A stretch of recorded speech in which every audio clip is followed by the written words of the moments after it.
If you enjoy listening to The Edge, support them by subscribing to The Edge on iTunes, Stitcher, and you can listen through the iHeartRadio app. Get busy listening. This is The Edge. The advantage it means. Hey, look, I just spit on me for no reason. That's horrible. Is there some comfort in uncertainty, do you think? You're a degenerate. Because Australian Shepherds need action. Wow. Yeah. This is The Edge. That's a self-loathing term that I use. Oh, got it.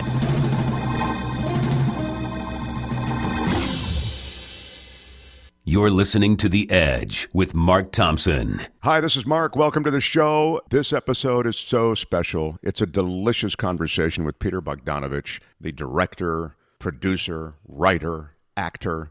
I'll get more into Peter Bogdanovich. Before I do that, I want to thank you for subscribing to our show, for supporting our show with positive reviews, with 5-star ratings, with shopping on Amazon, on our site at edge-show.com. If you're listening on iTunes or Overcast or Stitcher, and go to our website, edge-show.com, and you'll see these Amazon banners. In every episode, it'll say shop on Amazon or something like that. If you're going to shop on Amazon anyway, then please do it through our website, because we'll get a little piece of whatever you spend. It's the same Amazon you would be on otherwise. Nothing changes for you, but because you've gone through our website, edge-show.com, we get a little taste of whatever you spend, and that's a way to help support this show without ever having to write a check. So there's also a PayPal link if you want to leave us something through PayPal. We so appreciate it. There are those of you who've done that as well, and we are extremely grateful for your support. Now, quickly, let me just tell you a little something about Peter Bogdanovich. I mean, he is a brilliant film director. He burst onto the Hollywood scene with 3 movies right away. He had Last Picture Show, What's Up, Doc, and Paper Moon, and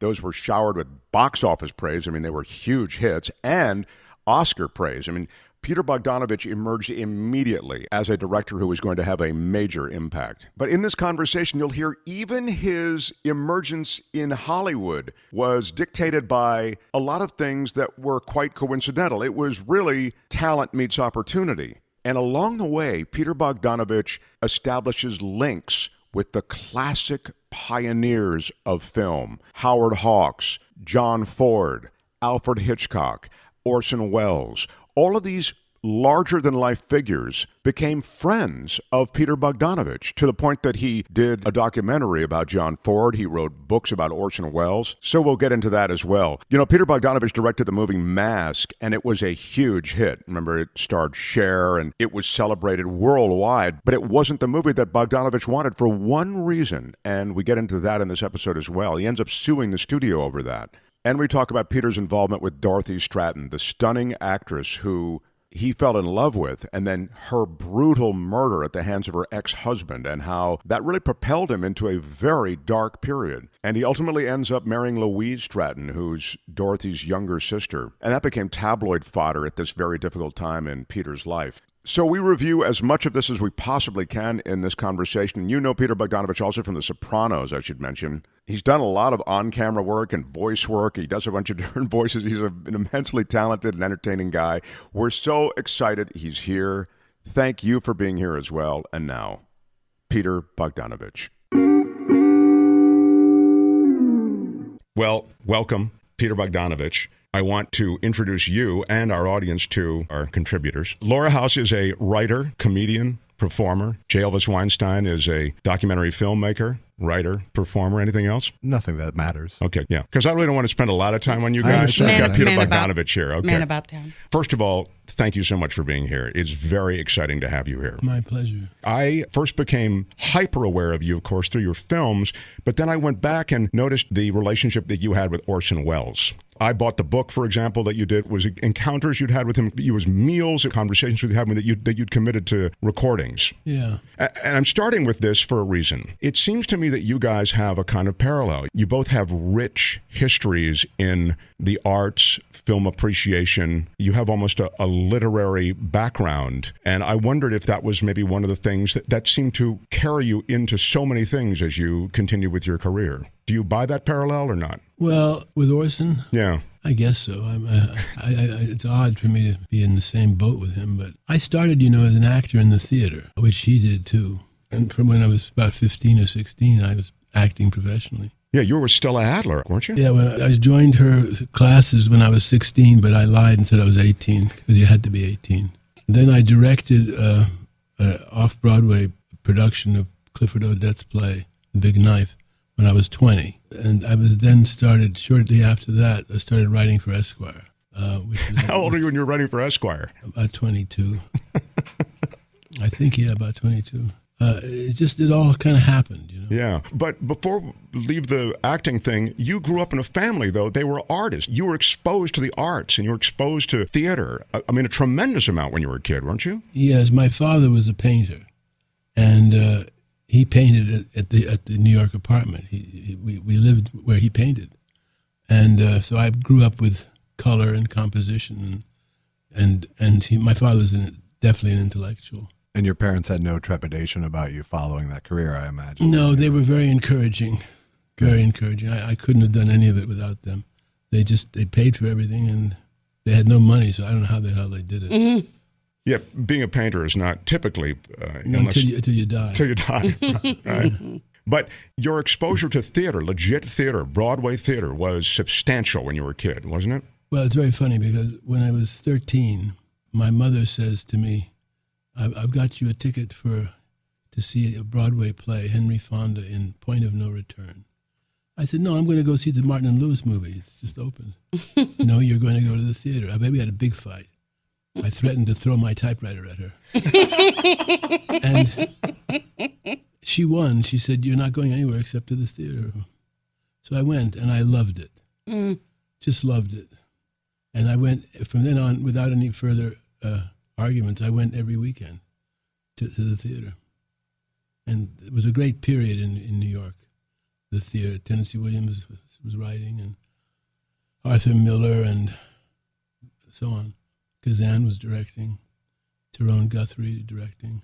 And so when you went on to Stella Adler, you're bringing sort of that already. You had some momentum in the sense that you've been exposed to a lot of theater already. Yeah, that's right. I studied acting with her. And that's a legendary acting. Oh, she was extraordinary because she didn't just teach about acting.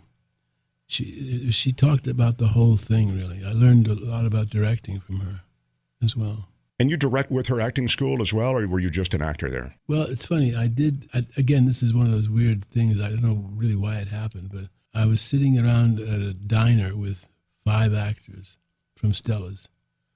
And I said, for some reason, why don't I direct you guys in a scene from a play? And they said, oh, okay, they said. So we rehearsed a scene with 5 actors for a scene class. Now, scene class at Stella's was either 2 people doing a two-hander or a monologue. So suddenly 5 guys get up on the stage, and they arrange this stage the way we rehearsed. And they played the scene, and the class applauded, and Stella stood up and said, bravo, darlings, brilliant, but you've been directed. Who directed you? And they pointed at me. I was standing in the back of the studio, leaning against the wall, and they said, Peter. And she looked at me and she said, bravo, darling, brilliant. Wow. So I thought, wow, maybe I should direct. Nice. Yeah. So I got the rights to that play, The Big Knife, from Clifford Odets. I still can't figure out why he gave them to me, the rights. How old were you when you were asking for the rights to a play? 19. You may know me from my other work. Oh, wait, I have no other work. Yeah. That's right. It took me quite a long time to get $15,000, which is what it cost to put it on. And we opened in November of 59. I was 20. And it was respectable reviews, and it ran about 65 performances. It was all right. And that was that. The review thing actually played a part in your life. Did you write reviews for Esquire, or didn't you write? I didn't write reviews for Esquire. Later, I had a column in Esquire, but when I started with Esquire, I did a piece about my first trip to Hollywood, which was in 61, and I saved up enough money to go to Los Angeles and stay about 2 weeks. I saved it up from miscellaneous things I was doing. This is after the play. And by the way, not to interrupt, but you didn't want to go on and direct another play? Or I did. The reason I went to California ostensibly was to try to convince Clifford Odets to let me do another play of his. I see. And to meet a lot of people, because in my high school, I had a column in my high school paper in which I reviewed plays, theater, and film.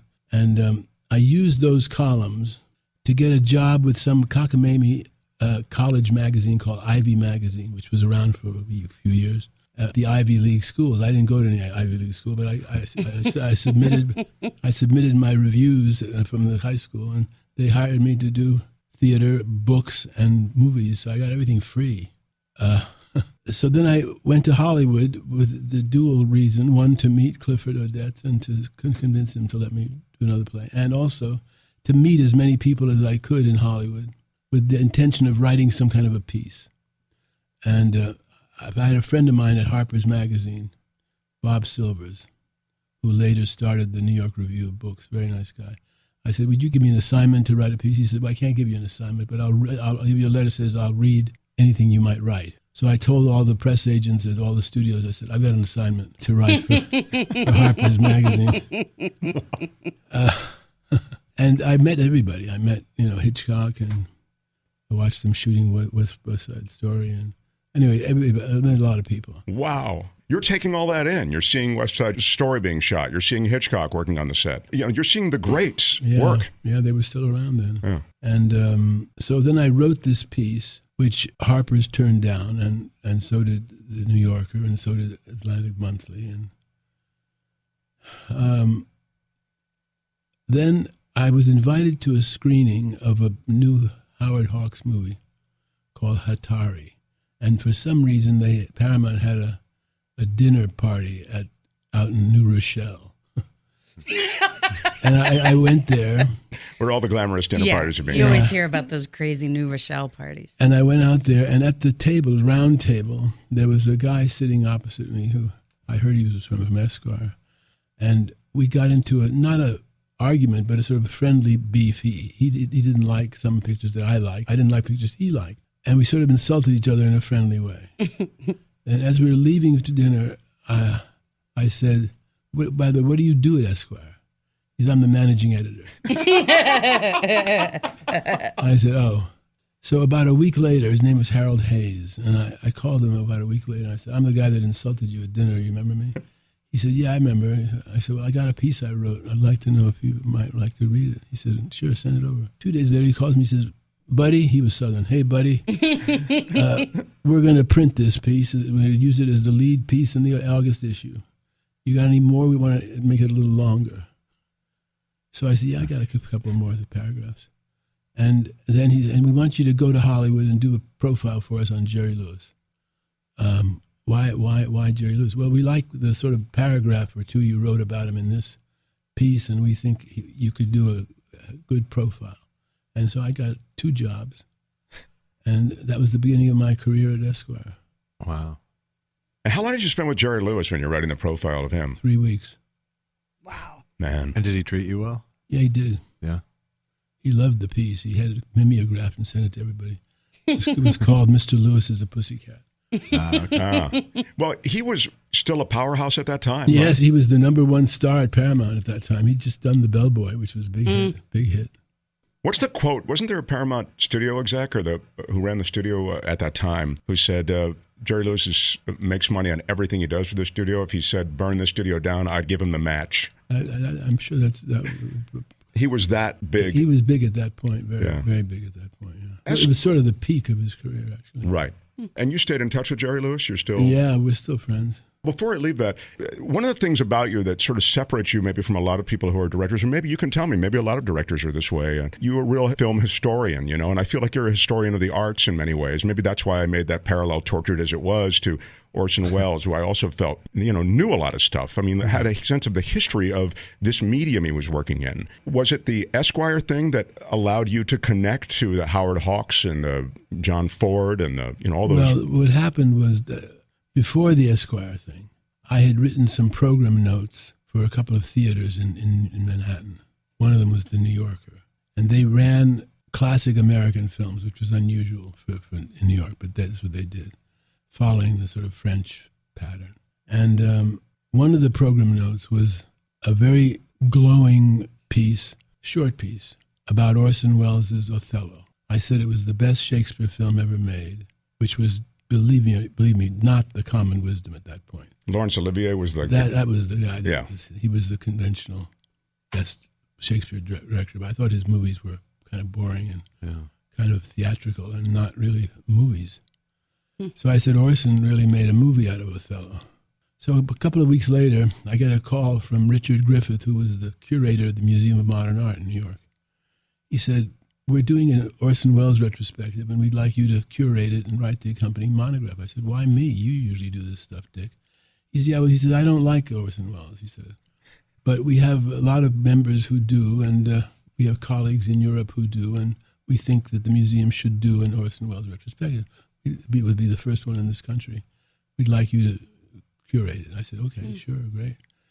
So that was the first thing of mine that was published. It was called The Cinema of Orson Welles, and it was a double day, and the museum did that, and I curated. I got the movies to show. How old were you? Well, this was 1961, actually, still 61. So I was about 22. You were like a freelance savant. you were really... I got lucky. Well, there must have been some obviously talent and obviously some chutzpah in there as well. A little bit of chutzpah, yeah. So the following year, 62, I had become enamored of Howard Hawks' films because we played a bunch of them at the New Yorker. And I really wanted to meet him and see all his films. So I had a friend at Paramount in the publicity department, and I said, listen, if I can get the Museum of Modern Art to do a retrospective on Howard Hawks in connection with the opening of Atari, will you guys pay for it? And he said, sure. So I called the museum. I said, if I can get Paramount to pay for it. You were packaging already. I was packaging. Would you do a Howard Hawks retrospective? Oh, sure we would. So I did that. And I went to California and met Howard Hawks and taped an interview with him and became a very good friend of his over the years. And we did the first Howard Hawks retrospective. All his films ran 6 months at the museum. The following year, I did the same thing with Universal and Hitchcock. And I got paid $250 a week or whatever it was, which was my first studio money. Yeah. And because Esquire wasn't paying a lot of money. Well, they were all right. It was were they? $600 for a piece. Oh, okay. And I was continuing to write for Esquire. So I did the 3 monographs, the Cinema of Welles, the Cinema of Hawks, the Cinema of Hitchcock. And that was kind of set me up pretty good. And then I left New York about a year later. To come to L.A. Yeah, I had a flop. I did another play. Oh, I left out one thing. In 61, based on the fact that I had done The Big Knife, and we got pretty good reviews. The Big Knife was also a movie, wasn't it? It was a movie, yes. Not a very good movie. But interesting, but not didn't quite do it right, in my opinion. No. 61, I was asked to be the artistic director of a season of summer theater in Phoenicia, New York, at the Phoenicia Playhouse, which is near Woodstock. And we did 10 plays. I directed 4 of them. And one of them was a play by Kaufman and Hart called Once in a Lifetime. Yeah. And we had a big hit with it. So I thought I'd bring it to New York. And unfortunately, some series of bad luck happened. And we opened, but we had 13 sold out, brilliant previews, but the opening night wasn't so hot. And why do you suppose that was? Well, I think I gave them a wrong direction, frankly, just before we opened. And also, in those days, all the critics came at the same time. I see. What was the wrong direction? I told them to speed up the first scene, and I shouldn't have. That was a mistake. But anyway, that threw the timing off a bit. And it got mixed reviews, but we didn't have enough money because we were underfinanced. That's another whole story. Right. So we couldn't, some of the reviews were very good, so we couldn't hang in there, and we had to close the day after opening. It was very sad. Oh, my God, that's horrible. It was horrible, yeah. By the way, just because you're on theater, and then I know where we are, so we'll get to the LA thing, but is it even in any way comparable? It seems now it's so hard to mount a show on Broadway, and then when you talk about it, you say, we were a hit upstate, and then I thought I'd bring it to Broadway, and I did with... Off-Broadway. Off-Broadway, okay. Even off-Broadway now, it just feels as though it's much harder to mount a show now. Well, yeah, sure, everything's tougher. It costs more. Once in a lifetime, we needed 30,000. So even adjusted for today's dollars, it's still much more expensive now. Yeah. Yeah. So you need big backers, and that's why no one wants to take chances, and that's why fewer inventive shows are being mounted. That's true, yeah. It seems like that. I mean, that's true in Hollywood, too, where the risk is now tied to existing franchises, and I know they don't. There's no middle class of movies anymore. No, that's right. It's terrible. So you had the show that didn't perform in New York, and then you decided to come to California? Well, what happened was I had met a director who was a friend of Jerry's, who directed Jerry and Dean, actually, in a few movies. His name was Frank Tashlin. He came through New York after we'd had the flop, and he came up to our apartment. I was married by then, by the way. And he said, "What do you want to direct, theater or movies?" I said, "Well, I'd rather direct movies." He said, "Well, why? We make them in L.A. Why don't you come out there?" "Why don't you come out there?" He said, "Besides, most of the things you do are pieces about Hollywood anyway, so why don't you come out there?"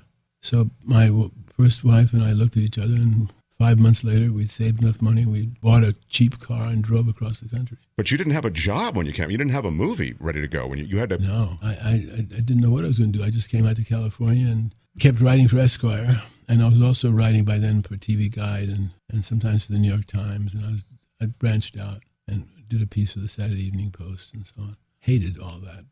By this time, I was disliking, particularly TV Guide. I hated writing for TV Guide. It just was a grind, and it wasn't substantial? Or? No, it was just, what do I care about McHale's Navy? Right. Great opening line to review McHale's Navy. Yeah, maybe you leave that out of the review, you think? Yeah. Jeers. Yeah, so anyway.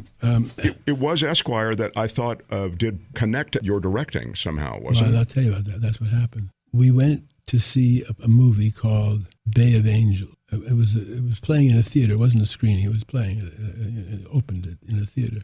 And we went to there, and we were sitting waiting for it to start. This is just a showing of it? Yeah, exactly. Okay. And sitting behind us was somebody who knew the person that was with us. And they introduced us to the person who was with them. It was Roger Corman, the king of the bees. And he said, "I've read your stuff in Esquire. Would you be interested in writing for movies?" I said, "Yes, I would." He said. So we met and we talked, and he offered me a job writing something. He said, I'm looking for something, an adventure story, kind of like Bridge on the River Kwai or Lawrence of Arabia, but cheap. Right. But I need it shot in 3 days. Right. Bridge on the LA River. That's a funny line.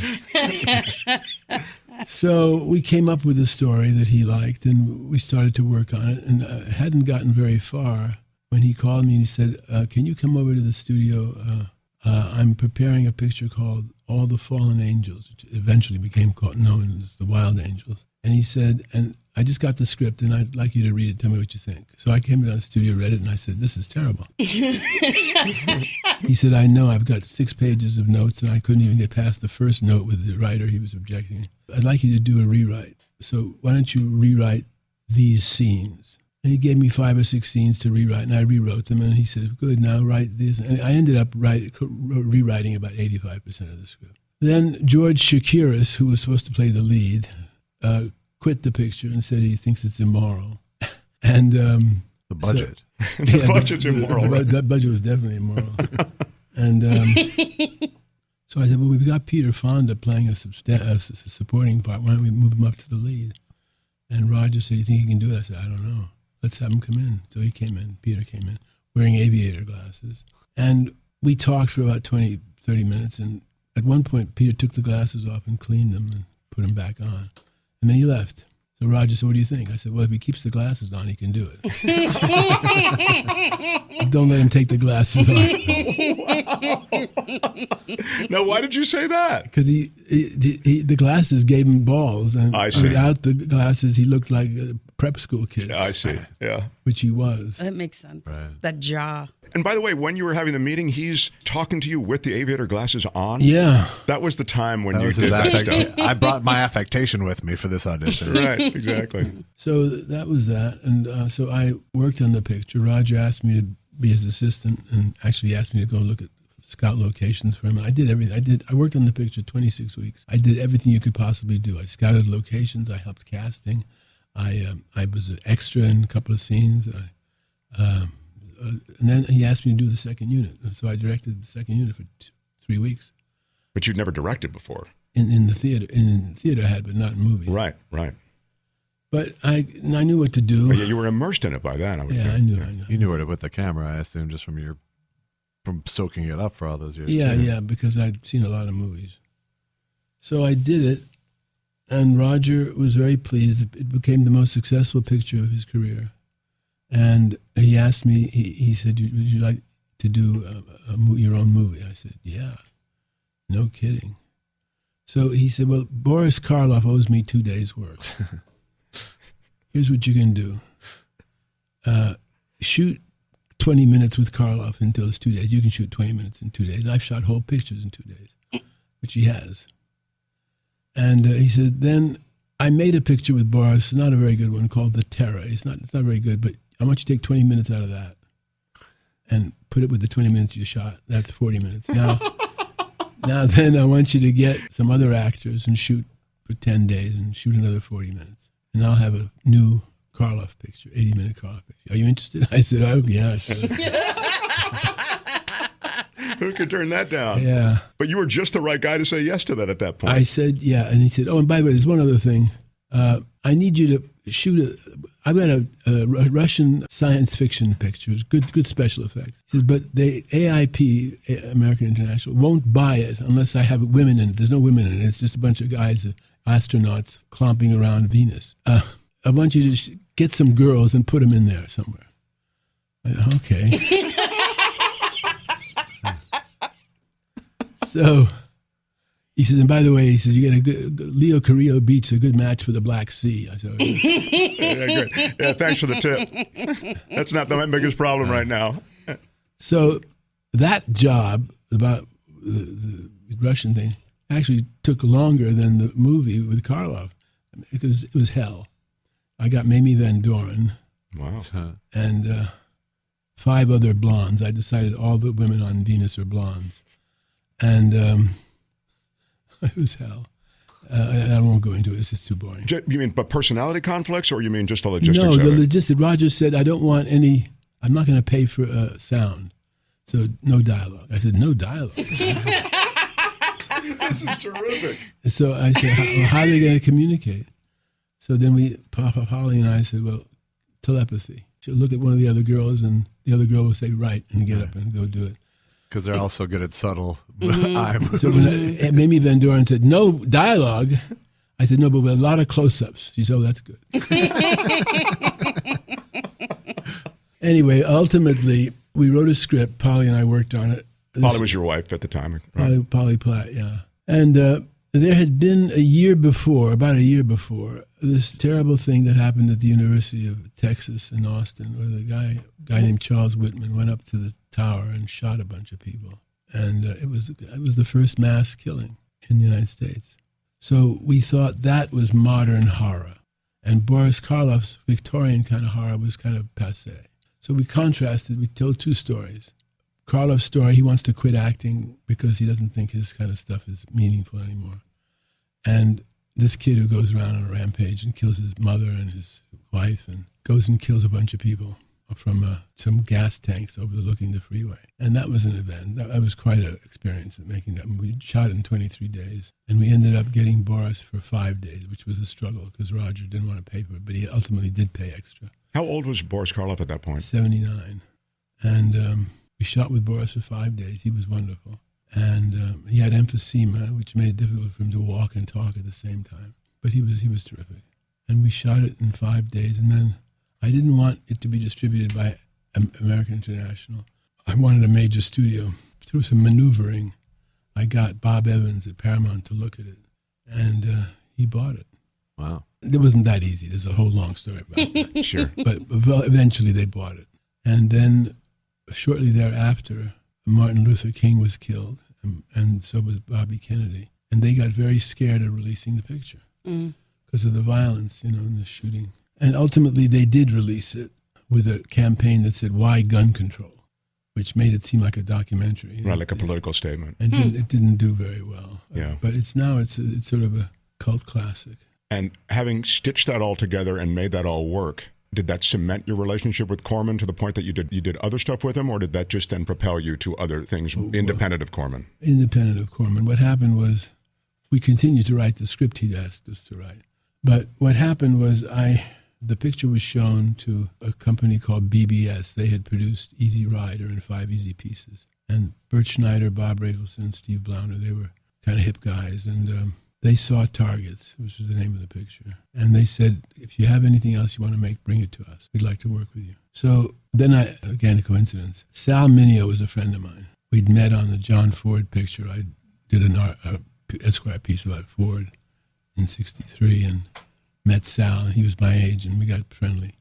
Sal comes to me one day and he says, yeah, I always wanted to make this book into a movie. I'd like to play the lead, but I'm too old for it now. I thought you might be interested in it. It was called The Last Picture Show. It was a novel by Larry McMurtry. I looked at the back and I said, kids in Texas, who the hell cares about that? But the coincidence was that a week before that, I had been in a drugstore looking at paperbacks, and I saw that paperback, and it said The Last Picture Show. I said, that's a good title. Sounds like a movie I ought to make. Then I realized what it was about, and I said, I don't know what to do that. Then 2 other people gave me the same book. It's really not, I'm not exaggerating. Wow. 2 other people, independent. So I had 3 copies of the goddamn book. So finally I read it. I said, Paul, you read it first. And she read it, and she said, well, she said, it's a good book, but I don't know how you make it as a movie. And I read it, and I thought, it is difficult to make it as a movie. And then I figured it out. I just do the fucking book. So we sent the book to Bert Schneider. He read it and said, we'd like to do it. And that got me going there. And you wrote the screenplay with McMurtry for that, yeah? Yeah. Was he, how was he, I mean, I assume he loved the thing of shoot the book, but was it hard? Was that the first time he had done something for the screen with this stuff? Was it hard for him to make those concessions? He would we went through the whole book and decided what we were going to leave in and what we were going to cut out. And then I said, now write me the scenes and send them to me now. And he said, well, I don't know how to do a screenplay. I said, just write the scenes and dialogue, and right. I'll make it into a screenplay. So we collaborated on that, and we got a pretty good script. And they liked it, and we made it. 1.3 million. Did a good job, too. Thank you. Yeah, well, there wasn't much dispute about that. It was an incredibly celebrated movie. And by the way, it was black and white. Yeah. I don't know if that was well received, was it? I mean, by the studio I'm talking about. Well, it was funny. By this time, I had met Orson Welles, and I met him in 1968, and this was now 70, 69 or 69, 70, somewhere in there. And he read the script, which he didn't like, and it wasn't his kind of thing at all. So when he saw the movie, he said he loved the movie. He said, but that's not the script I read. I said, yes, it is. He said, no, it isn't. I said, it is yours. He said, well, you transcended it. So I was having breakfast with Orson, and I said, I'd like to get the feeling that you got in Citizen Kane and in Touch of Evil, that extraordinary depth of field. He says, you'll never get it in color. I said, well, I don't know. They've got pretty much faster film now. Maybe you'll never get it in color. Okay, well, what do I do? We'll shoot it in black and white. I said, well, I'd like to, but I don't know if they'll let me. Have you asked? No, I haven't asked. Well, ask Bert. He'll probably let you do it. So I said to Bert, I'd like to do it in black and white. He said, why? I said, well, first of all, I think it'll get us the period quicker. And second of all, Orson had said a great thing. He said, your script, which I don't like, but anyway, he says, your script is an actor's piece. It depends a lot on the performances. And you know what I say about black and white. I said, no, what? It's the actor's friend. Why is that? Because every performance looks better in black and white. Name me a great performance in color. My mind went blank. And so when Bert said, why do you want it? I said, period would be easier and acting will be better. And Orson was right. It black and white does something to performances. It makes them better. And was that the same theory behind Paper Moon was black and white as well? Yeah, exactly. Well, on Paper Moon, I said we had two blonde, blue-eyed people. This is going to be a Disney picture. Right. Ryan O'Neal and Ryan and Tatum. And Tatum. Yeah. If we shoot it in color, it'll just be a Disney picture. So that was what happened. So anyway, I said to Bert, would you let me do this in black and white? He said, why? I told him. He said, let me talk to my brother. His brother was the head of Columbia, Stanley Schneider. And about a week later, he says, okay, shoot it in black and white. Like some years later, I asked him, I said, why did you let me do it so easily? He said, I thought it would be a novelty, which it was, because nobody had done a black and white picture at a major studio for a while. But that novelty just, I mean, the Academy Awards, the accolades, it was unbelievable. It launched careers. It launched my career. It launched your career. Yeah. And your personal life, of course, was affected by that movie because you met Cybill Shepherd on that film. Yeah, I fell in love with her. How did you find her initially for that movie? I saw her on the cover of a magazine called Glamour. I was buying some toothpicks in a supermarket, and her picture was on this Glamour magazine. The toothpicks were because I was trying to stop smoking. And it was a picture of her on Glamour, and she was wearing a shirt that said, I love you, I love you, I love you, I love you, all over the shirt. But the look on her face belied the sentiment of the shirt. I don't know if she loved me. She looked a little ambiguous, to say the least. And I thought she'd be interesting. So I said in pure Hollywood fashion, I said to my assistant, find this girl. So she did, and she said she's in New York. She's a top model. She just won Model of the Year in 1968. So I went to New York and to do some casting, and I met her. And I had just had breakfast in the hotel room, and she came up with her manager, and for some reason she sat on the floor. And right in front of the coffee table on which the remnants of my breakfast was sitting. And you know how in hotels they send you sometimes for breakfast a little vase with a rose in it. So there was a rose in the vase. She was sitting on the floor, and we're talking about what he'd been doing and so on. And she starts flicking the rose back and forth with her index finger, just kind of hitting it. And that little gesture, I thought, that's how she treats men.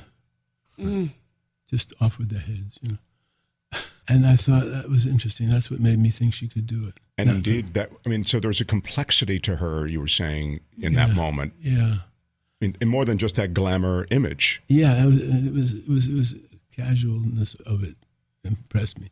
And I had remembered something that George Cukor, a very good director, a very fine director, had told me.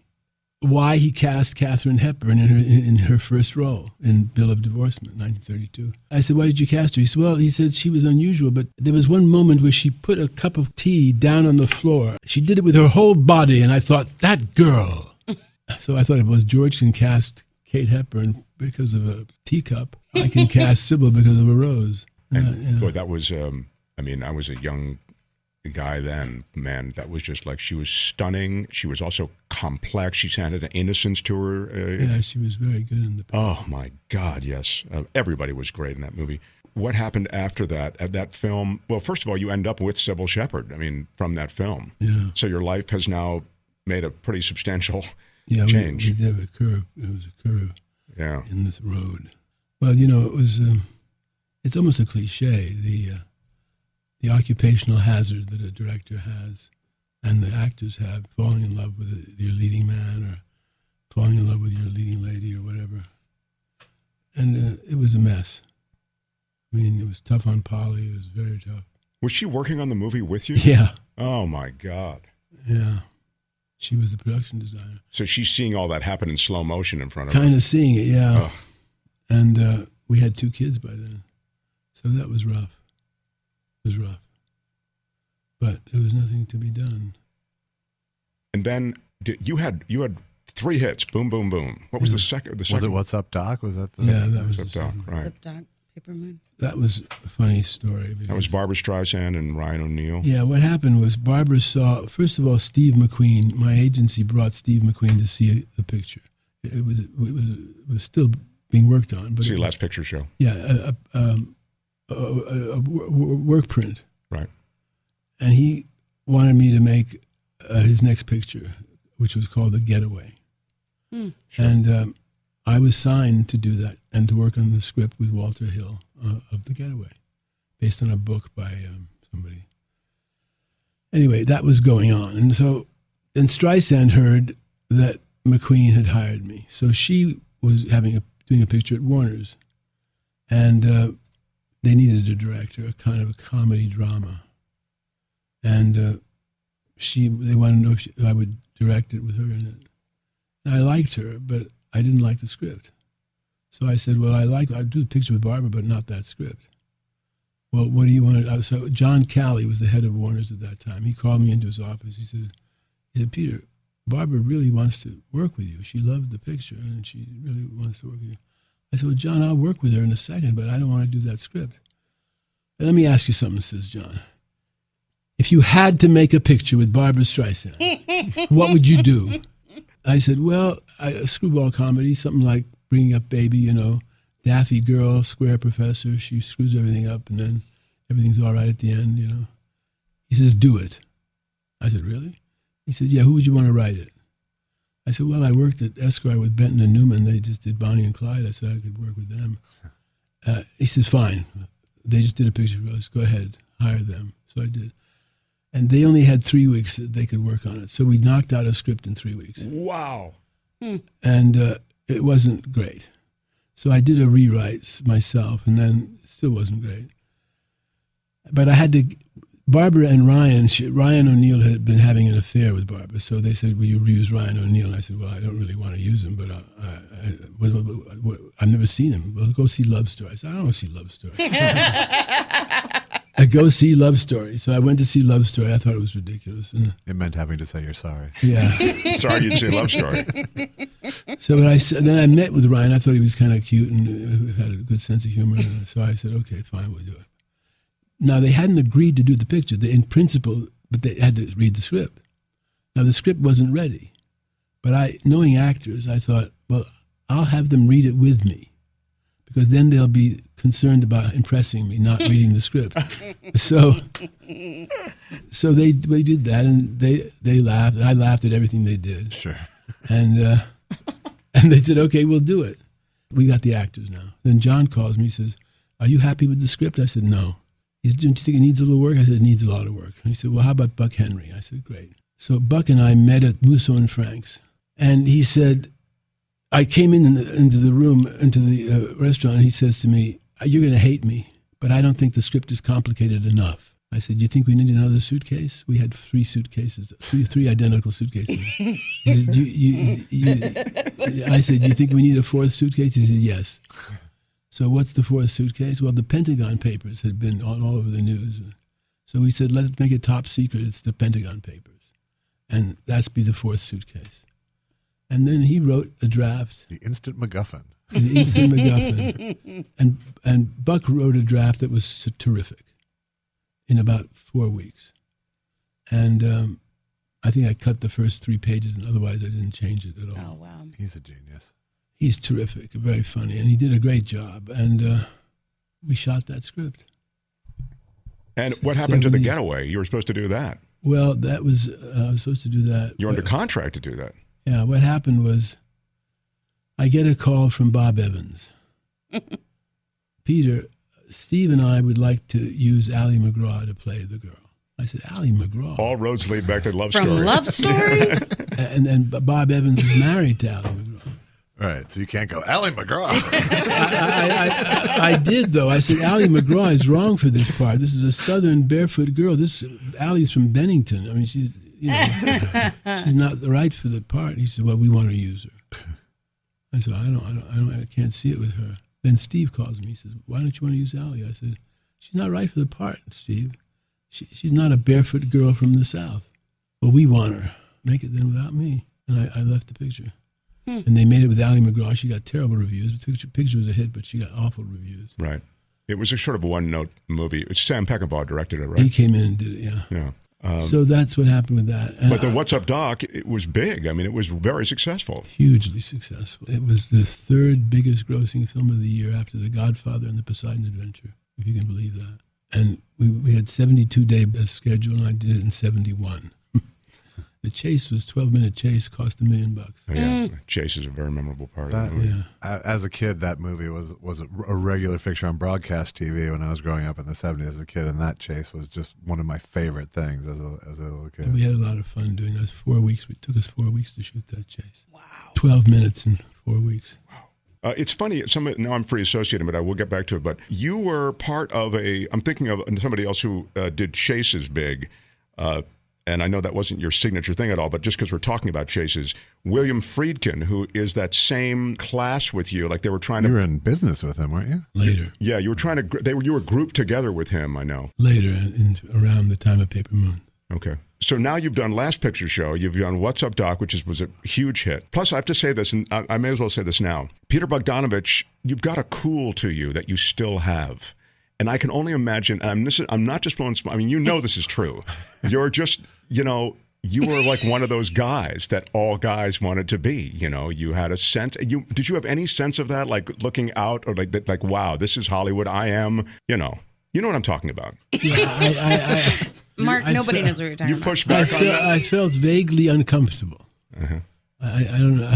I'm fine when I'm on the set. When I'm off the set, I don't know about how fine I am. But I know what you're saying, but I don't know that I really felt that way. That you were in the scene, that you were the scene. You didn't have a feeling of that at the time, even though you were now marking all these great successes and you're this young guy, hugely successful, Oscar-winning director type thing. Well, I remember when I was in Paris a couple of years later and with Orson, and we were hanging around, and he said, I want to see your new picture, Paper Moon. And I said, well, there's only a work print. He said, well, have them make a dupe of it and send it over. I said, well, they're not going to do that. He said, of course they will. You don't know who you are. And he was right. I didn't.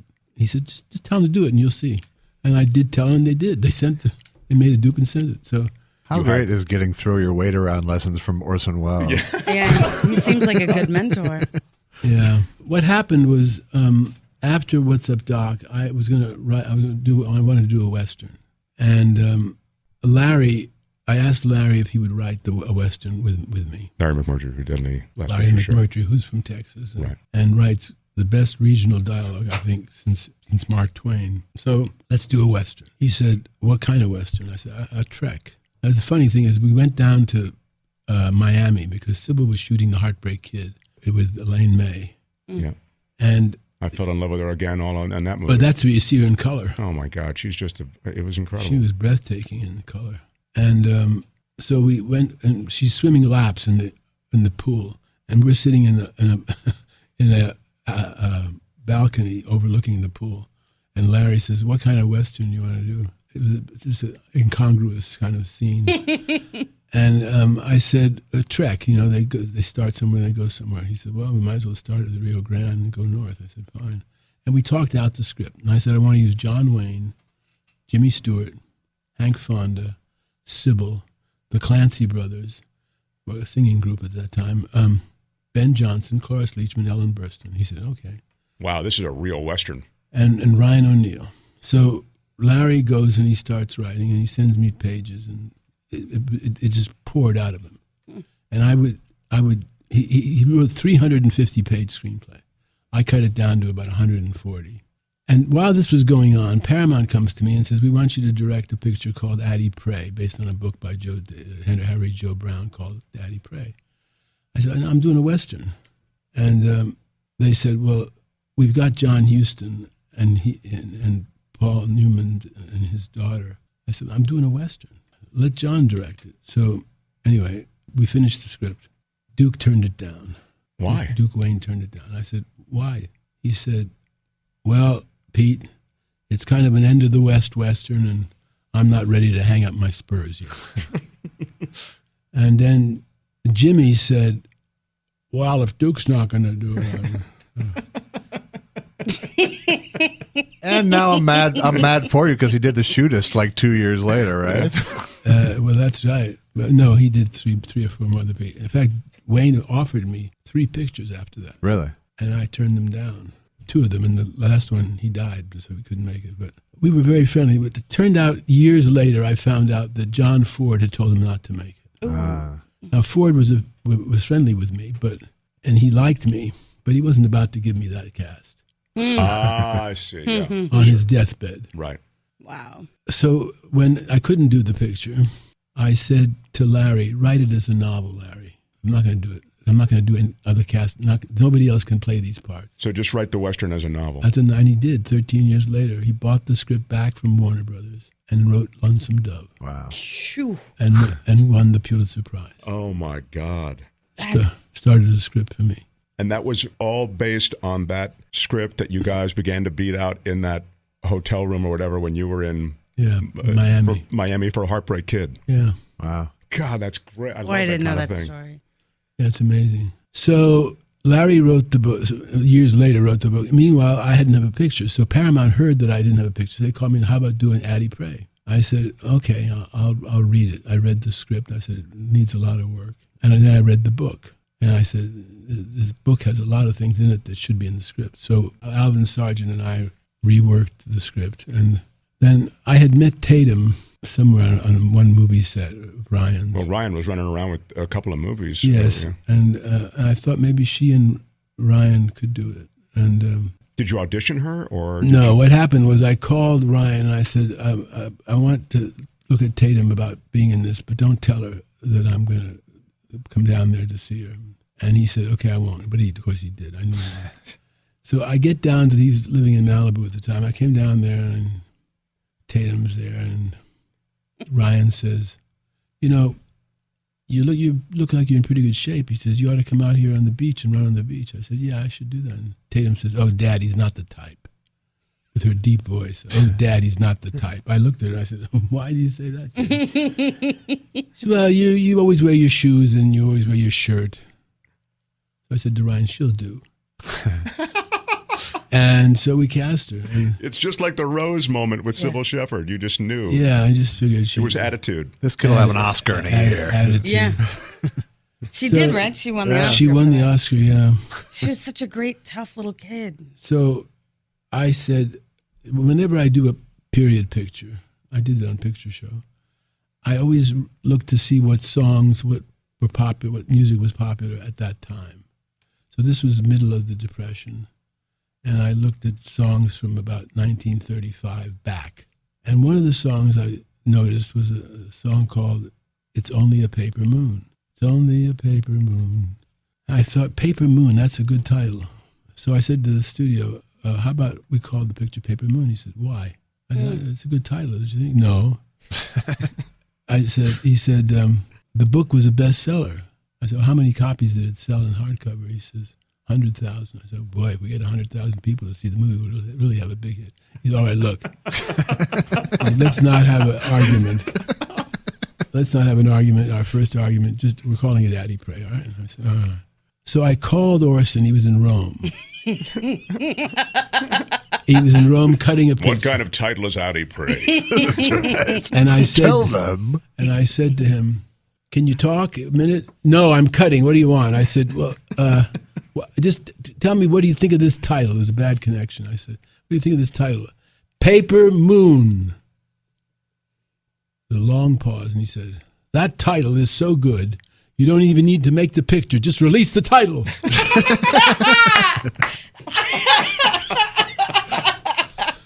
That's a great line. So I went back I called Alvin Sargent, and I said, Alvin, we've got a carnival, kind of a little carnival scene in the picture. He said, yeah. I said, well, you know those cardboard moons they used to have in the carnival, and you go sit in it, and people have your picture taken? He says, yeah. I said, put that in there. Tatum will go and sit in the moon. He said, why are we doing that? I said, so we can call the fucking thing Paper Moon, and they won't say, why is it called Paper Moon? And so then we did that, and then the studio said, okay, fine. That's a great story. Awesome. The whole reason that's there is to justify the title, which you knew was a winning title. Yeah. Oh, my God, that's great. And it's a cute scene, too. I mean. Yeah. Well, we paid it off at the end, too, when she opens the envelope and sees the picture. Yeah. That's terrific. Yeah, it was fun. Orson Welles, just because so many roads do lead back to him, just briefly, he was someone who also achieved so much. I mean, I already mentioned that he was steeped in all of this literature. And I mean, I've read other books on him, and I think he wrote a treatise on the Shakespeare plays when he was 11 or something like that. He wrote a book about Shakespeare called Everybody's Shakespeare. Yeah. when he was in his teens. Right, exactly. I mean, he has to be like the smartest guy, and he knows it. I mean, I think Orson, based on conversations he's had with you that I've read, based on other conversations that I've seen or heard or even read about, he knew he had that. I guess what I'm getting at is all of that led to this enormous career that he had, also like you, very early in his life. And then he struggled to remain relevant in Hollywood, I feel. For a while. And then he left Hollywood, went to Europe. He had a bunch of flops and went to Europe and pretty much stayed there for quite a while and then came back to make Touch of Evil, which didn't succeed. It should have, but it didn't. I mean, now it's recognized as a classic. Everything he made pretty much is recognized now as a classic, whereas he couldn't get arrested at the time. He also doesn't strike me as a kind of guy who was easy to deal with. Did that hurt him as well in Hollywood, do you think? Yeah, it did. Not that he wasn't easy to deal with. I think he scared people because he was so smart. And, there was a song that Rodgers and Hart did in Pal Joey, and the lyric went, this is 1940, and the lyric went, his thoughts are seldom consecutive, he just can write. I know a movie executive who's twice as bright. So way back in 1940, we knew what we were doing. And I had my share of that shit with studio executives. They screwed up a couple of my pictures. Mask was particularly loathsome experience. That had to be tough. You didn't like Mask, but also it was a very successful movie, so it's hard. That puts you in an even tougher spot. It was very tough because people say, I love your movie Mask. And I said, well, there's a better version. And people said, this guy's an egomaniac. There's a better version. We loved the picture. It made me cry. Yeah, but there was a better version. And I finally got it out 20 years later on DVD. With Springsteen. Yeah. One of the central issues, that's what I heard, was that it was Springsteen versus Seeger. Well, it wasn't Springsteen versus Seeger. It was Springsteen. But I mean, that was your side of it. They pulled it out. And when I was in Europe, they took it out and put it in Seeger without even checking with me or anything. And it really pissed me off. How can they do that? Just as aren't you the director of the film? Yeah, but, studio wins. All right. I sued them, which was not a smart move in terms of longevity in Hollywood. And it was impossible. But 20 years later, I got my version with 8 minutes longer, which I wanted, and Springsteen. And that happened because Bruce let me have the music for nothing. Nice. Wow. Yeah, that's just relationships. Yeah. Let me ask you, just because you said I said that was a mistake, it makes me wonder, like, what would you, the 20 years later Peter Bogdanovich, have done differently in that moment, knowing they had done this thing to your movie, knowing that it was not the way you wanted it? Was there any other way to handle it? I shouldn't have sued them because I didn't win anything. I should have just let it go out and take bows for it. And I should have shut up about the fact that it's the wrong cut. And then eventually I would have gotten my cut, which I did. Thanks to Bruce. So what? So what are the right fights to fight? And I mean, I know you've had moments of great clout throughout your career, I assume. What's the best way to spend your clout? Is it to take a risk, or to take a chance, or to learn something new, or do you consolidate clout at that point? That's a good question. I don't know quite how to answer that. All I know is I made a mistake suing the studio because I got a very bad reputation in town. But like going back to the early 70s when you had 3 hits in a row, and like the director's company is such an interesting thing to me because it seems on its face like sort of a Shangri-La kind of an arrangement for a director who's interested in making lots of work. That's where they put 3 or a few of these directors. I thought it was 3 together. It was Billy, Friedkin, Francis Coppola, and me. Yeah. And the problem with it was that it was a great deal, first of all. The contract was such that we could do any picture we wanted as long as it cost $3 million or less. And we didn't even have to tell the studio what we were doing. That's how good a deal it was. Wow. However, I threw Paper Moon into the pot to kind of kickstart the company, which was a mistake, by the way. It was a mistake because? Well, because they took my money and Billy never even made a picture for this company. I see. And Francis made one picture, which was not a hit. Was it The Conversation? And I made Paper Moon, which made a fortune, but they got some of my money. I see. I got pissed off, too. And then they wanted to close down the company. Billy wanted to close it down. And I was kind of pissed off, actually. It ended with acrimony. It was a good idea. It was a great good deal. Was it something that they came to you guys with, or that you went Paramount, to them?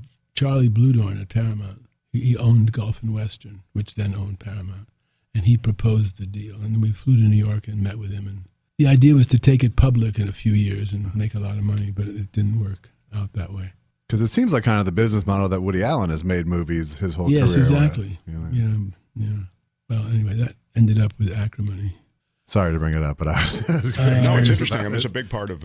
It was a moment in time. I felt that I helped create Francis's career and Billy Friedkin's because I turned down The Godfather, and I turned down The Exorcist.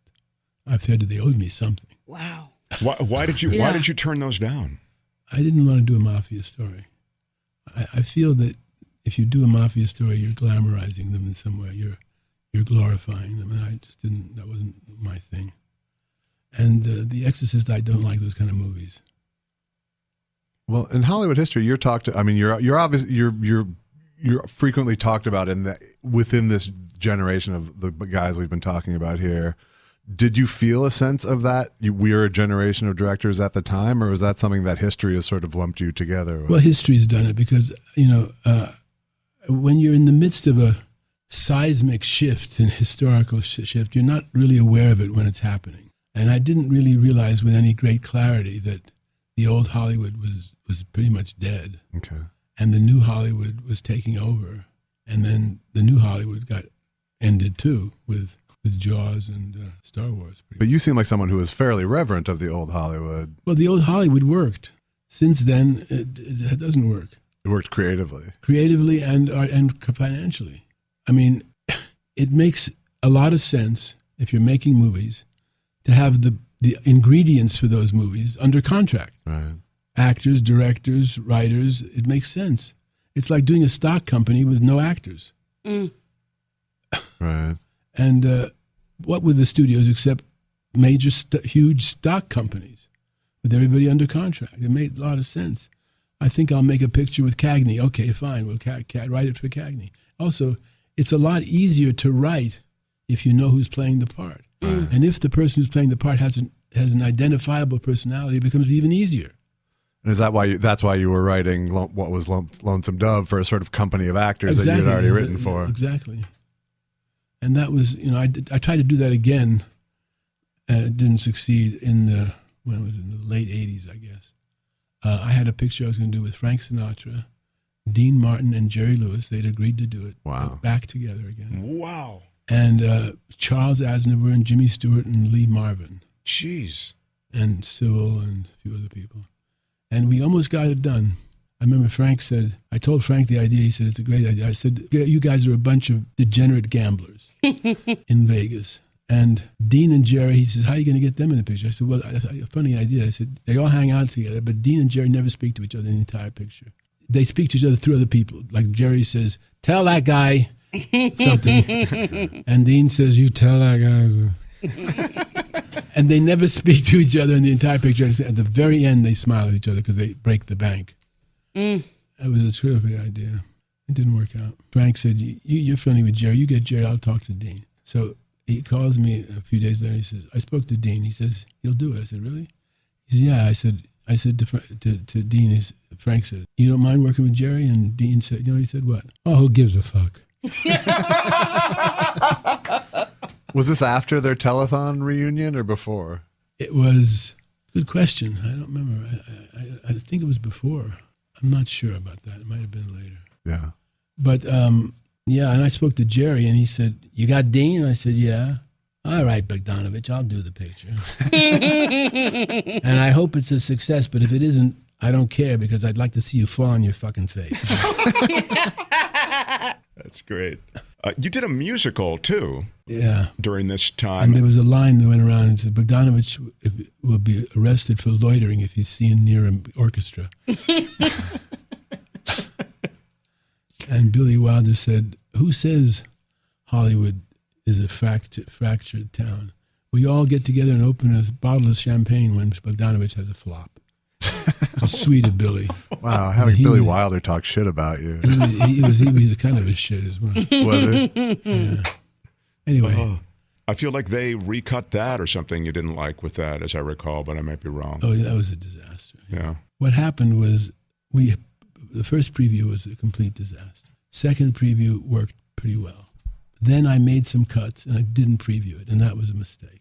And the funny thing about that is, years later, I think 20 years later, something like that, maybe more, somebody calls me up and says, you know, they're playing At Long Last Love on Netflix. It's streaming on Netflix. I said, oh, really? So I looked at it, and I'm watching, and I said, wait a minute, I cut this scene. Why is it in there? And then another scene, I said, I cut that scene. Why is it in there? But it's good. Why did I cut it? And so it was a completely different cut. Wow. And I called a friend of mine at Fox. I said, who did this cut? It's very good. He said, you didn't do it? I said, no, I didn't. We found out it was a guy named James Blakely who had died 2 years before. And he was the head of Fox Cutting, and he was a big Cole Porter fan, had worked in musicals when he was a kid. And he obviously saw in the cutting that we were ruining the picture, so he cut it the way he wanted to, which was against the law because I had a contract that said no. But I called Jim Giannopoulos and told him that I liked it, and he says, wait, let me get this straight. There's a print of the picture that you had nothing to do with, and you like it? I said, yeah. Well, that's one for the history books. That's amazing. And we fixed it up and put it out on DVD, and everybody says it's quite a good picture. Oh, that's great. Yeah, I have heard that too. People are loving it. Yeah, we screened it at Fox, and it played. You had a celebrated relationship with Dorothy Stratten. I mean, celebrated meaning it was a very high-profile relationship. I guess everything you did, Peter Bogdanovich, at that time was very high-profile, but she was a stunningly gorgeous person, kind of luminescent from what I understand, like just one of those really, more than just a gorgeous girl. She was lit from inside. Yeah. And you fell in love with her. I sure did. Yeah. And of course, her story is horribly tragic, and it was, I would think, the darkest period of your life. Yeah. No question about that. What happened to her was chronicled in, I would think, every way that has to be the most painful, and I'm certain from the standpoint of those who are actually going through it, I'm talking about the Stratten family, yourself, it had to be wildly inaccurate just because you were so intimate with the story. What was that like, both the relationship and what happened, and then to see it chronicled that way? Well, it was the darkest period of my life. It was the highlight. It was the brightest period of my life making that film. They All Laughed with Audrey Hepburn and Ben Gazzara and Johnny Ritter and Dorothy and a few other people. I loved making that picture, and it was my favorite picture. It still is. And we shot it in New York, which was the first time I'd shot in my hometown, and it was just great. And Dorothy and I went to London when we wrapped the picture, and went to London for about a week, or maybe a little longer, kind of a vacation. And that was the highlight of my life. That was the high point of my life. When I look back on it, it was still the high point of my life. And she was killed 2 weeks later. So it was her. That was her. Was she ever married to that guy? Or? Yeah. Oh, she was married to him. Yeah. She was married to him. Yeah, but it was not a happy marriage. No, he's a crazy abusive guy, I guess. Yeah, and there's a lot of backstory to that people don't know. Somebody wrote a bunch of articles in the Village Voice, and it won the Pulitzer Prize or something. It wasn't very good. And you mean it was inaccurate? It was inaccurate. Well, nobody knew her. Nobody knew what she was like, so they just wrote a dumb blonde, which she was anything but. And then Bob Fosse, poor Bob, decided to make a movie of it, Star 80. And it just was terrible. And the family asked me to go see it because they had not given permission. And they hadn't been paid or anything. So I went and saw the goddamn thing. And so that was like having, like, sort of force feeding this awful thing to yourself. Yeah, it was rough. I did it for their family, and they dropped a couple of lines and paid them $100,000. So we let it go. But it was not. And there was a TV movie made about it too, called "Death of a Centerfold," which was slightly better. If you can judge. Isn't that odd? You wouldn't expect that. It was a little bit more accurate because the girl playing Dorothy was a little bit. It didn't look like her, but it was a little closer to being intelligent, because Dorothy was very bright and was a beautiful poet. She wrote great poetry. So I took 3 years off and wrote a book about her called The Killing of the Unicorn, which was painful to write. I think it's the best thing I ever wrote, but it was a sort of a bestseller for a while, but the critics were rough on it. Some of the critics were rough on it. Well, in what sense? They just were... Well, I took against Playboy, which some people were trying to protect. Because she had come out of the Playboy modeling world. And that was partially one of the reasons she got killed, because of it's a long story, but I don't really want to go into it. But they were not innocent. Let me put it that way. Hefner was not innocent. So it was pretty ugly. And so you're saying critics, when they saw that... Well, the LA Times, Charles Champlin gave it a very good review, and he understood it, really. And some of the other critics, it was critical of men in general. I see. And so I think let me put it this way, I got 450 letters, all from women, not one male. Mm-hmm. So that sort of sums up what happened. And did you get the sort of emotional closure that you were looking for, and I assume starting the project by the end? No, not really. There is no closure. In a tragedy like that, such a shocking thing, you don't really ever get over it. You just learn to live with it. It becomes a part of your life. Does it affect who you become as a storyteller too, do you think? Yeah, I think so. Her sister, Louise, and I, we both put it the same way. We both sort of ended up on the same piece of driftwood after the ship sank. And we became very close. And Dorothy was very close to Louise. And she kind of saved my life, Louise did. Mm. And she says I saved hers. We became very friendly. We got married. That engendered a lot of shit from the press, too. And but we were happy for about 15 years. And she's my best friend now. It's a good run. It's funny because you've done so much, and it's interesting. And even in this most intimate, horrible thing, at your darkest time, when you mention the press, you are someone who has an eye on those things that have been written about you. Maybe that's because you come out of the world of print, that Esquire work that you did for so long, those profiles that you did. A lot of people would say, I don't give a fuck what the press says. Look, this is my thing. This is what I'm doing. But I'm thinking also back to theater, because theater is very much controlled by what the critics said back then. So maybe that was sort of embedded in your being early. Just wondering, you mentioned the press several times, Well, the press... I don't call it fake news. They have opinions. They have a right to their opinions. And they've been very nice to me sometimes and not so nice other times. I feel as though the world we live in now is not like that world that even I grew up reading, like Pauline Kael and, these critics who were the press of the written word, and they had that knowledge. They had some sense of history. I mean, maybe not an Orson Welles or Peter Bogdanovich sense of the medium, but a lot. And they were bringing that all to that review. That's gone, I feel like. You don't think bloggers do that? No, I don't think Rotten Tomatoes does that. No, you're right. There's controversial. There's a very poor sense of film culture in this country. And it used to be much stronger because Pauline was writing and Andy Saris was arguing with Pauline and Pauline was arguing with Andy. And there was that kind of thing going on, and there was dialogue, and it was interesting. And so now it's either good or bad. They don't seem to discuss it very much. Yeah, it seems like it was an actual branch of the intellectual family at the exactly. time, and weren't the French New Wave directors, weren't they sort of born out of criticism themselves? Yes, they were. That's how it started. They were all critics. That's what I thought. In fact, they tried to pin that on me, that I was a critic who became a director. Yeah, and it wasn't exactly right, because I was an actor first, and then a director in the theater, and then I was a writer. So it was just a little screwed up.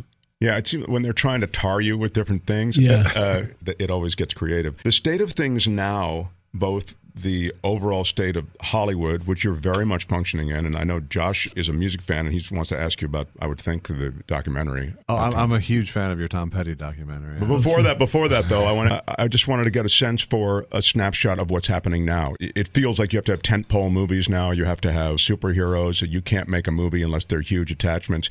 That world of indie film, or even of beautiful movies like Merchant Ivory films. You did a movie like that. Daisy Miller, exactly. I feel as though that's just faded away.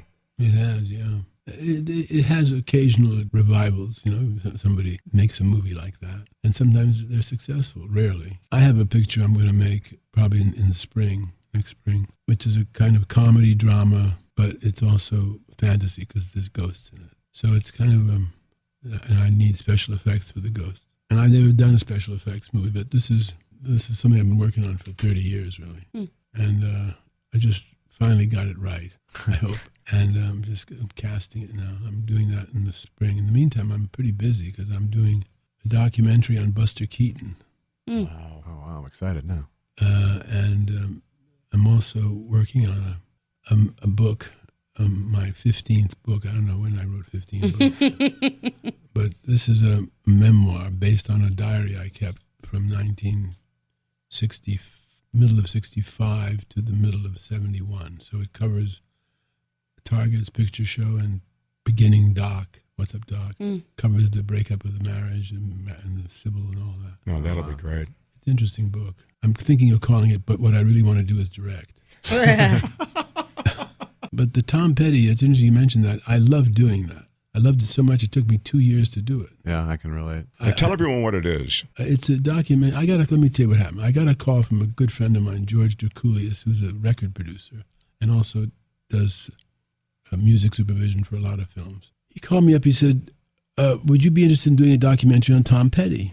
I said, why me? He said, well, Tom wants to do a documentary about the 30 years that the band has been together.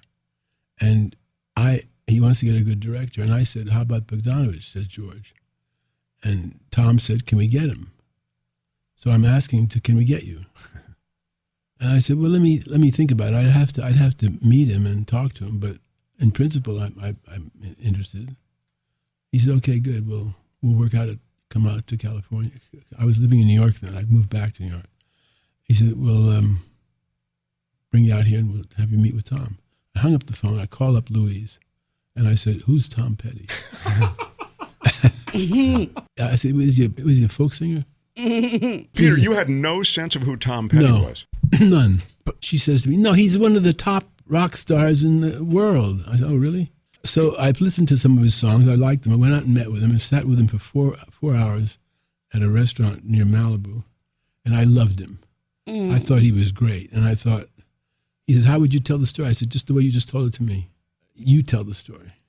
We'll get other people too. And we interviewed 28 people, and we interviewed Tom about 5 or 6 times. Yeah. And he was very helpful. And obviously, I'd say to him, what's the best photographed version of American Girl? And he said, well, we did it on a show called Fridays. And he said, that's the best one we ever did on camera. And I said, okay. And we worked like that. And you had Warner Brothers at their resources at your disposal? Yeah. And we interviewed a lot of people, and everybody loved Tom. We had interviewed Johnny Depp. And anyway, we got the thing down to about 5 hours. And Tom says, it's a little long, isn't it, Pete? I said, well, as you know, Tom, if we can get the audience on our wavelength, it doesn't matter how long it is. And if we can't get them on our wavelength, it doesn't matter how short it is. So the whole idea was to get the audience and keep them there. I have to gush about it. I mean, I made a rock doc, and the only touchstone I had for my rock doc was that doc because of the way that you relentlessly just kept it moving, kept the story moving. And I think the fact that you weren't a fan of Tom Petty was the thing that made it a 4-hour, absolutely compelling doc, was that you were never precious with the music. It was only there to be illustrative and keep moving.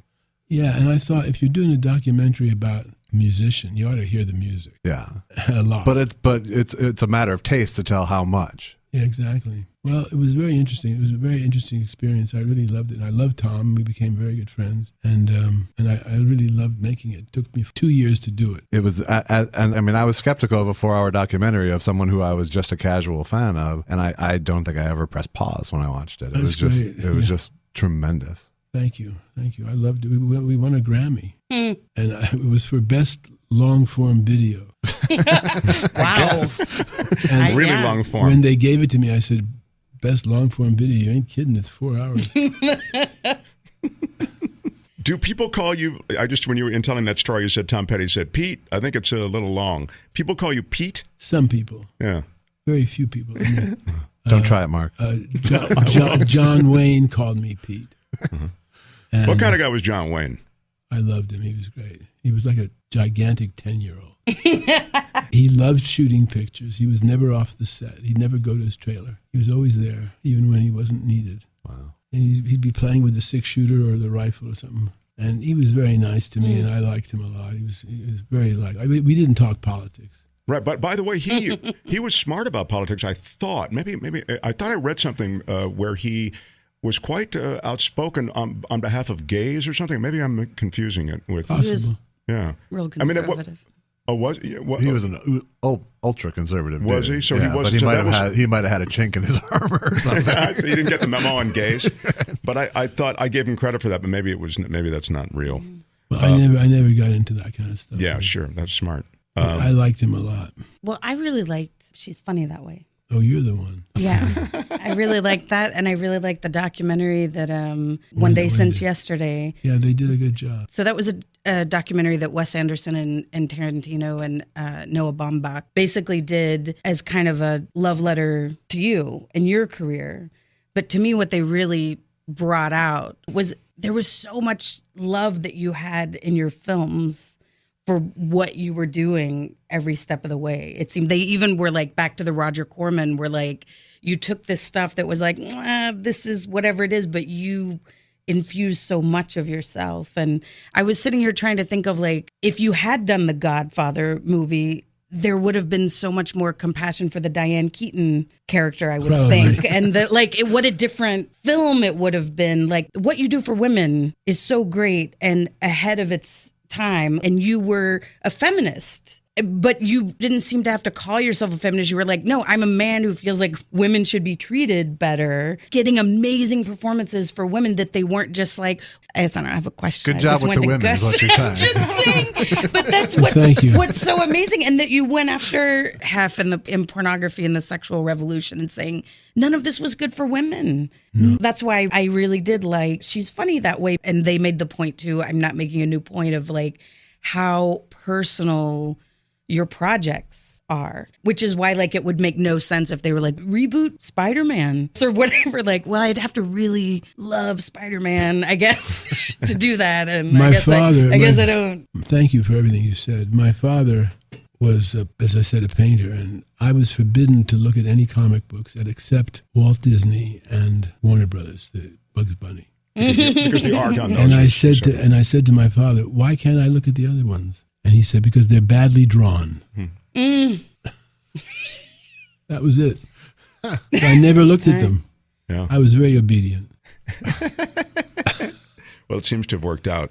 I put the word out, as we wrap up here, I put the word out on social media that you were going to come in and for people to give me a couple of questions that they were curious about. And most of the stuff has been addressed just in the course of conversation and stories and that sort of thing. But one person had a question, and originally I thought, now this is kind of a stupid question. But then I thought, maybe this is kind of a cool question. So here is the question. Ask him where he got the scarf thing from. Because you wear a scarf. It's not a scarf. Our viewers don't understand ascot. Ascot. It's not even an ascot. Oh, geez. It's a bandana. It's a bandana you get for $1.50. But it's not always. You're not always wearing a bandana, are you? Yeah, most of the time. Okay. Not at home. No, I mean, but out at other event, it started. I'm not quite sure, but I think it started on Picture Show because it was kind of a Western. Picture Show was a modern Western in a certain way. Right. And I started wearing it there. It was cold, and it keeps you warm. And I guess it became an affectation that I've kept. It's great. It's absolutely great. And look, But everybody- people say it's an ascot or it's a scarf. It's just a bandana. I've been guilty of calling it an ascot. So An ascot is different, and it ties differently. And right. It's just a cheap bandana you get for $250 or something. Well, it seems to have worked. What a pleasure it's been to have you here. Thank you. Really So great. exciting to me. Yeah. The breadth of what you've done cannot be covered. I've got a bunch of Orson Welles questions and John Ford questions and all these things that your life has sort of woven its way through. But I have a question. In the documentary, they mentioned that you have basically a card catalog that you wrote on an index card every time you would see a film, and you would write what I you did thought. that from the time I was 12 and a half. Yeah. index cards as to what you thought of the movies Each movie has its own index card, or 2 cards. with your thoughts on the film. From Yeah. 1952 to 1970. That's right, through 1970, yeah. Would 19 years.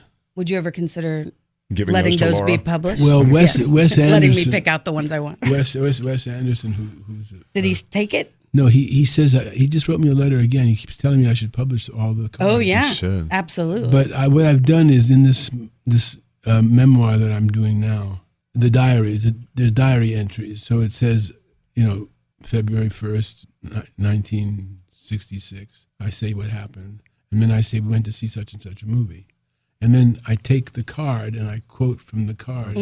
So that was a kind of diary itself. But I have over 5,000 cards. Have you digitized? Have you had an assistant or something digitize them? And No. I did have an assistant who typed a lot of stuff for Yeah. me, yeah. The diary had to be typed. It's a very long book, My editor at Knopf, she said, it's very good, Peter, but you got to cut a few hundred pages because it's 1,900 manuscript pages. Wow. It's really long. And so I'm cutting it now again for the 5th time. But it's interesting because it tells how I got into pictures and it deals with a lot of things we talked about here. I mean, your life is just, I could sit and listen to you talk about it, until the end of time. I mean, I wish we could just extend this through the weekend. Which Well, I tell you, it's only Tuesday. I tell you, I met a lot of people that helped me a lot, and I learned a lot from the masters. I was very, very, very, very fortunate that I got to know John Ford and Orson Welles and Alfred Hitchcock and Howard Hawks and Fritz Lang and Alan Dwan and Frank Tashlin. And people said, did you have any friends, contemporaries? I said, no, I wasn't interested in them. I was interested in these older men. And they were all in their 70s, late 60s or 70s or even 80s when I met them. So, of course, they've all passed away. And I regret that enormously because they were sort of friends of mine. I mean, they kidded me a lot, and they also helped me a lot. Jack Ford always said to me, Jesus Christ, Bogdanovich, is that all you can do is ask questions? Have you never even heard of the declarative sentence? was it possible to get their approval? Yeah.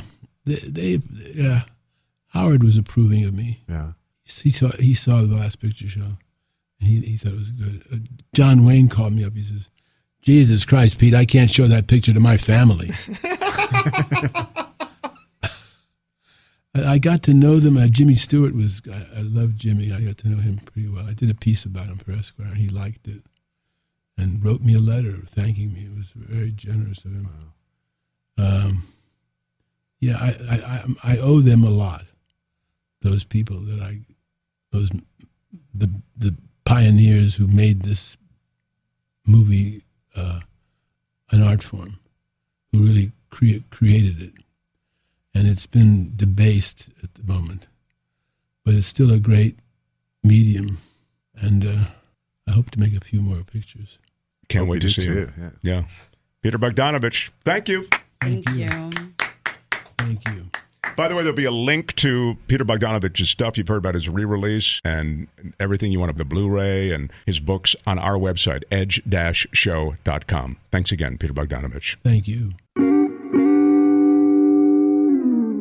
It's great to be on the show with all of you and all that and all these things. I love it. And if you enjoy listening to The Edge, subscribe to The Edge on iTunes, the Stitcher, and you can totally listen to it on iHeartRadio. Edge-show.com.